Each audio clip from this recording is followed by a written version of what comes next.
人権の国際化。さて、これまで人権獲得の歴史をお話ししてきました。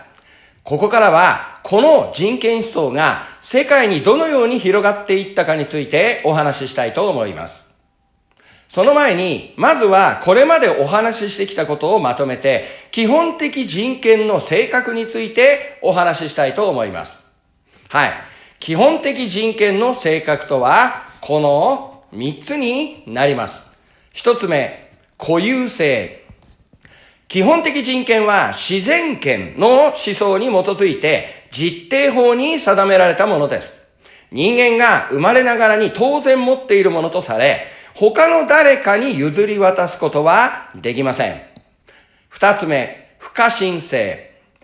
基本的人権は国家から与えられたものではなく、国家以前の自然法に基づく権利です。ですので、国家権力によって奪われることのない永久不可侵のものとされます。3つ目、普遍性。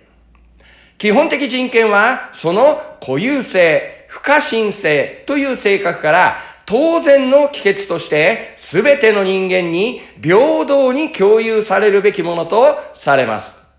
で、くどいようですが、これは日本の学校で教えられている、基本的人権の性格です。さあ、これら基本的人権が国際化していく過程をお話ししていきます。まず、人権意識が世界中に広がっていったきっかけは、第二次世界大戦でした。ドイツ、イタリア、日本が人権を踏みにじり、国際的侵略戦争を行った。特にナチスドイツによるユダヤ人の大虐殺は人権軽視と戦争拡大の危険な負の連鎖だとヨーロッパ社会に印象づけました。ナチスはユダヤ人を虐殺し、戦争をどんどん拡大させた。戦争が拡大することでますます人権は軽視されるようになった。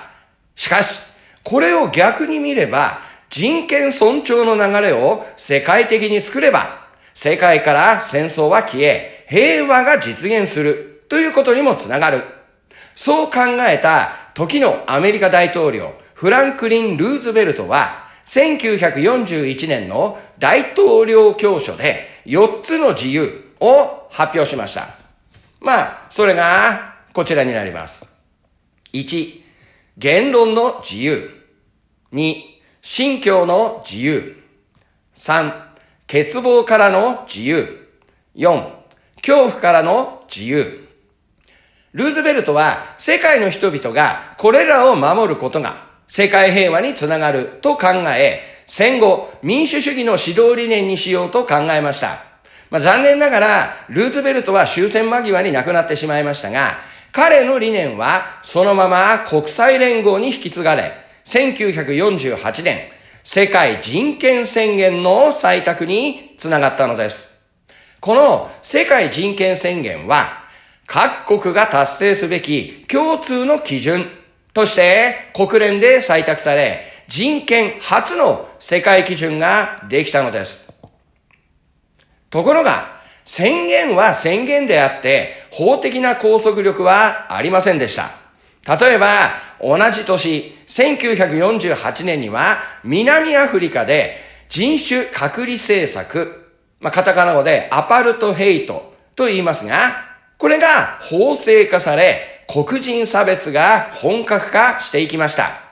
そこで、国連は急ぎ、この世界人権宣言を条約化することを進めました。そして、1966年、国際人権規約として具体化したのです。日本もこの規約を批准しているため、日本国憲法に次ぐ法規範として効力を持ち、国会で定める法律よりも優位に立つとされています。この国際人権規約とは、こちらにあるようにですね、A 規約、経済的、社会的及び文化的権利に関する規約。B 規約、市民的及び政治的権利に関する国際規約。B 規約に関する第一選択議定書。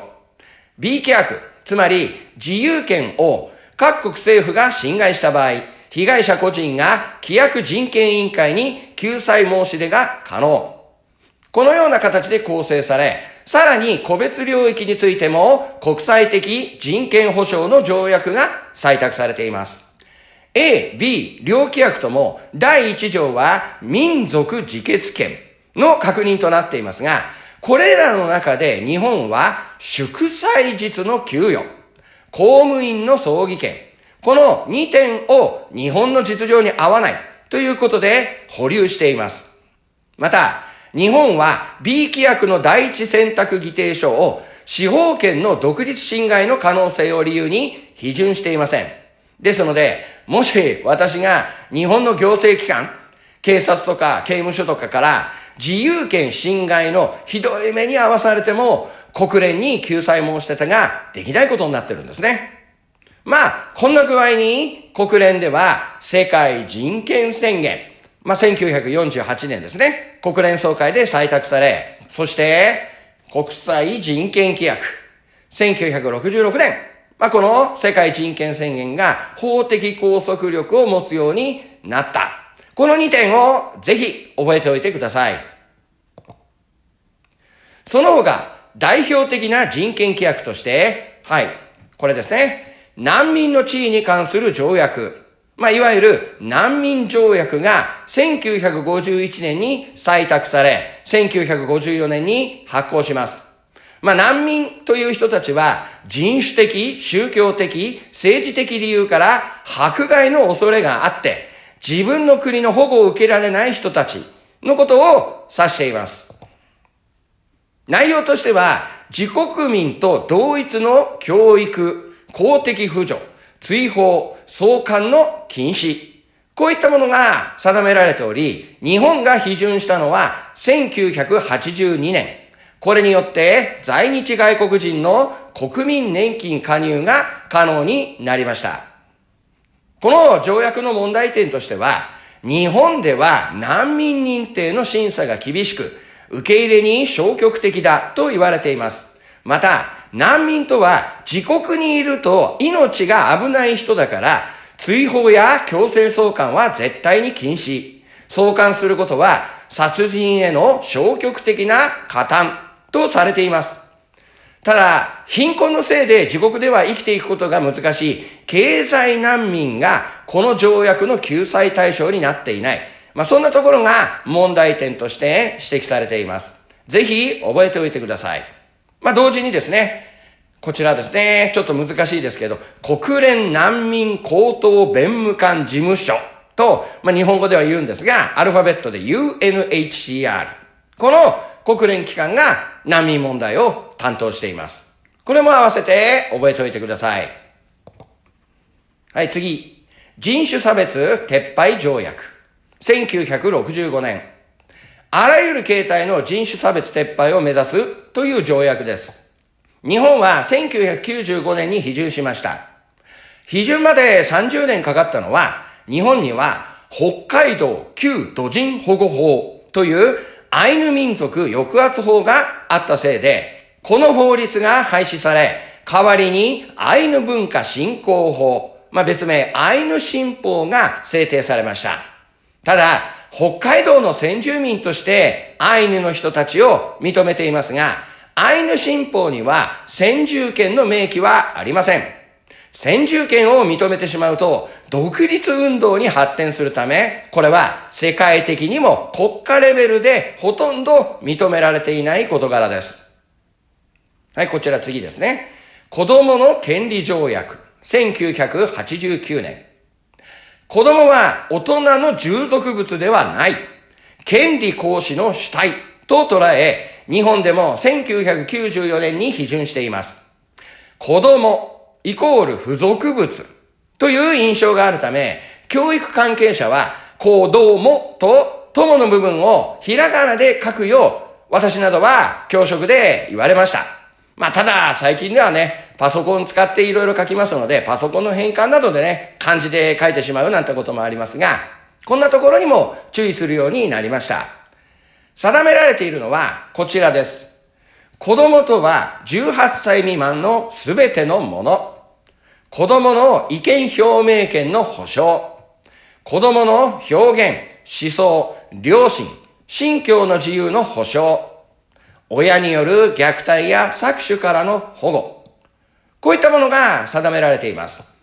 ただですね、これは経済的にも豊かになった日本ではあまりピンとこないお話で、日本人受験生たちに教えても、まあ確かに虐待とかあるよね、程度なんですね。ここで国連が言っている子供というのは、主にですね、途上国の子供たちのことだと考えた方がわかりやすいと思います。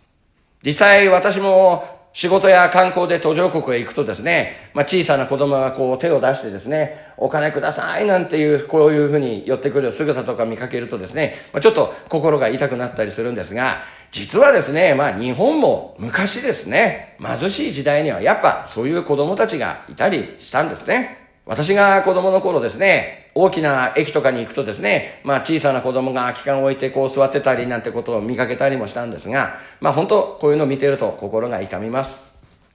はい。続いてこちら。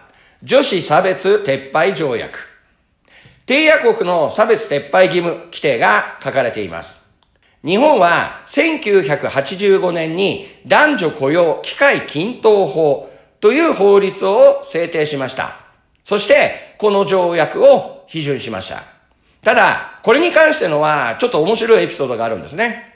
この法律、1999年に男女雇用機会均等法が改定されて厳しくなった後、私がいた学校で女子寮の管理人を求人しました。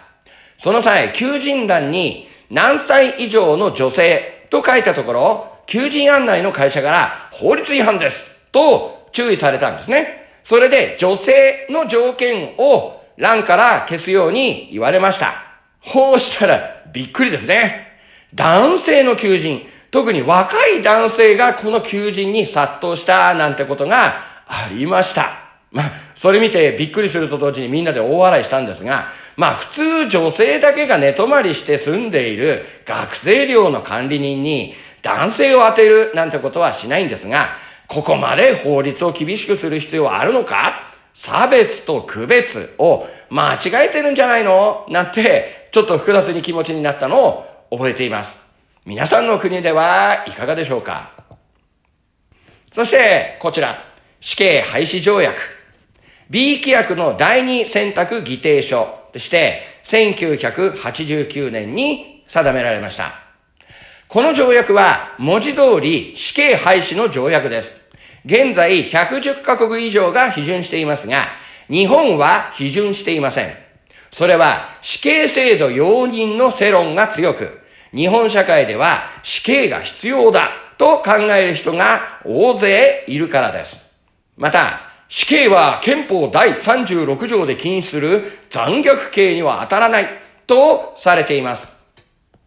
国連はもちろん死刑制度廃止の立場で、EU、ヨーロッパ連合も死刑廃止が加盟の条件としていて、日本を含めた死刑容認国は少数派のようです。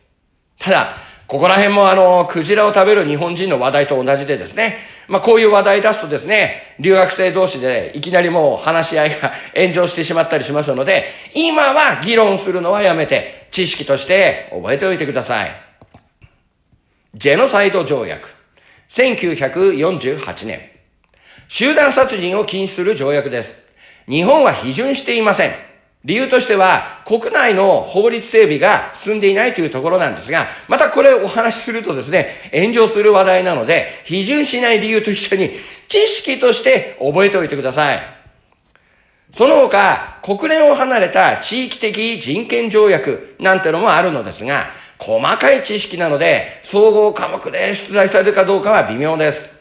ただ、その存在だけは覚えておいてください。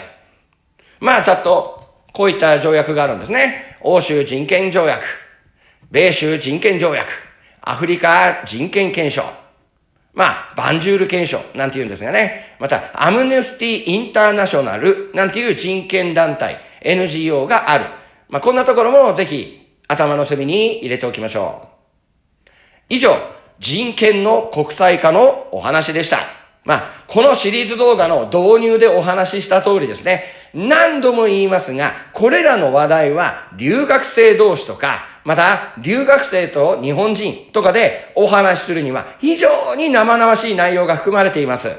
ですので、あれこれ議論するのは今はやめて、今は総合科目で高得点が取れるように目指しましょう。また、同時に皆さんの日本語力もしっかりと向上させて、大学院なり大学、専門学校に進学してから、同世代の日本人学生と未来を語ってください。ということで、とりあえず長かったですが、第1章、民主政治の一つ目。民主主義の原理、思想はおしまいになります。お話ししていないことは次の各国の政治体制のところでお話しすることになると思いますので、ぜひご期待ください。それではまたお会いしましょう。グッドラック。